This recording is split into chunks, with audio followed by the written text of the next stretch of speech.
నీ ఫ్రెండ్‌కి అవసరం వచ్చిందని చెప్పి నువ్వు డబ్బులిస్తావు. వాడు నిన్ను ఒక 10, 20 సార్లు అడుగుతాడు. నీ దగ్గర డబ్బులుంటాయి. ఇచ్చే ముందు ఆలోచించవు. అబ్బా! ఈడు ఇన్ని సార్లు అడుగుతున్నాడు కదా! అని నువ్వు ఇచ్చేస్తావు. తర్వాత నువ్వు ఒక 2 సార్లు అడుగుతావు. "రేయ్ మమ్మ నాకు టైట్‌గా ఉందిరా ఈ నెల" అంటాడు. నీకు ఎక్కువ ఎమర్జెన్సీ అయ్యుంటే ఒక వారం ఆగి మళ్ళీ అడుగుతావు.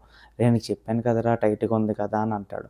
మూడోసారి మూడో వారం 2 వారాలు ఆగి అడిగావనుకో, మూడోసారి ఏమంటాడంటే, "రేయ్ దొబ్బుతావేంట్రా బాబు! ఇలాగ చెప్పాను కదా! నా దగ్గర లేవు" అని అంటాడు. నువ్వు నెల తర్వాత అడుగు నీ ఫోనే ఎత్తడు. అవసరమా ఇదంతా?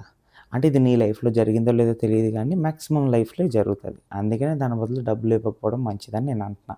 నీ ఫ్రెండ్‌కి ఆకలేసిందా? హెల్ప్ చెయి. డబ్బులు కావాల్సొచ్చిందా? ఎందుకు అని తెలుసుకో. తెలుసుకో నువ్వు. ఎందుకంటే నీకొక పనుంది.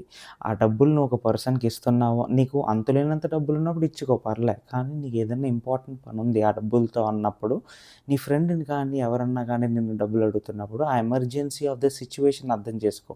లైక్ ఎవరన్నా హాస్పిటలైజ్ అయ్యారా? లేదా పాపం వాడికి ఆకలేస్తుందా? ఇలాంటివి ఏదన్నా చూసుకో.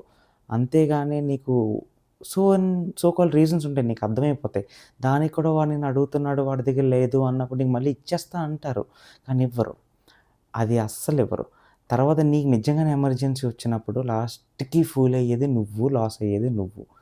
అర్థమైందా? అదొక్కటి తెలుసుకో.